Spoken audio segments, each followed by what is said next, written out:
Toujours en mémoire les 30 points encaissés la saison dernière, ici même sur cette pelouse briviste. Et d'entrée de match, les brivistes vont mettre la pression sur cette équipe de Bordeaux en s'installant dans la moitié de terrain adverse, en mettant les Bordelais à la faute et obtenant ainsi des pénalités.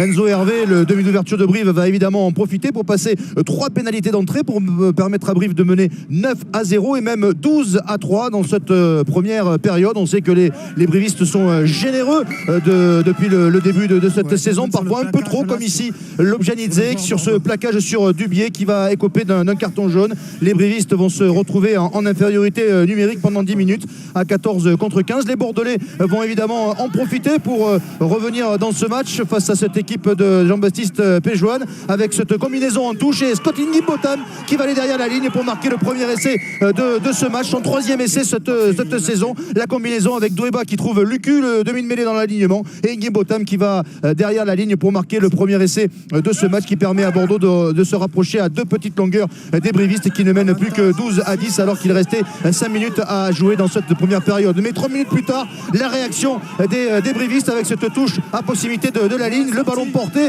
on s'approche de la ligne d'en but des Bordelais, on reste auprès, au ras, et c'est finalement Pietro Ceccarelli, l'Italien, qui va relever ce ballon pour aller déposer cette balle derrière la ligne pour marquer le premier essai des brivistes. Il redonne 9 points d'avance à cette équipe de Brive qui reprend 9 points d'avance avec ce score de 19-10 à la pause. Brive qui a joué avec le vent durant cette première période. Les Bordelais vont profiter dès le début de la seconde période avec Maxime Lucu qui, avec l'aide du vent, va passer 2 pénalités, ramener Bordeaux à 3 petites longueurs. 19-16 pour cette équipe de Brive. Enzo Hervé, lui, n'en a rien à faire du vent, même passe au vent, il passe 2 pénalités supplémentaires, auteur de 20 points à 7 sur 8 ce soir. Enzo Hervé, il redonne 9 points d'avance à Brive qui mène 25 à 16 face à Bordeaux. Le dernier quart d'heure va ressembler à une attaque-défense avec des Bordelais qui vont multiplier les temps de jeu pour mettre en difficulté la défense briviste, comme ici Tolègne qui part dans le fermé, le relais avec le 1-2 avec Ben Lam, Tolègne et qui rentre dans les 22 mètres, qui cherche du soutien, une solution, mais le bon retour encore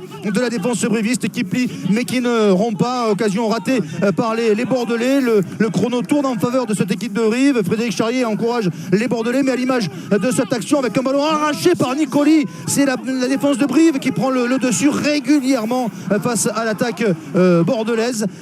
Ici c'est Julien Blanc qui va réussir à dégager son équipe. Brive résiste, toujours aussi courageux, toujours aussi généreux en défense, les brivistes.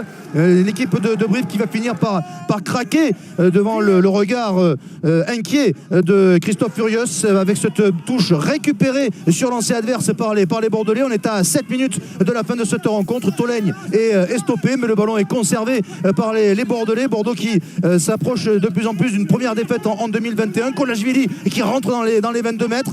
Ballon toujours en faveur de Bordeaux. Lesgourg qui va donner à Lucu. Lucu qui va jouer un petit coup de pied rasant derrière la défense bordelaise, et c'est Nathanaël Huleux qui est le premier sur ce ballon qui va marquer le 2e essai des Bordelais. Ça avait été le héros de la victoire des Bordelais en Auvergne à Clermont avec un essai à la dernière minute. C'est lui qui va marquer ce 2e essai pour Bordeaux, mais Bordeaux sera trop court. Bordeaux est obligé de s'incliner de 2 petits points sur la pelouse de Brive. Victoire des brivistes 25-23, 4e victoire consécutive pour cette équipe de Brive. La joie de Jérémy Davidson, et la première défaite cette saison malgré un peu de bonus défensif. La première défaite cette saison, non, cette année, depuis le début de l'année 2021, la première défaite pour cette équipe de Bordeaux qui s'incline de 2 points sur la pelouse des brivistes.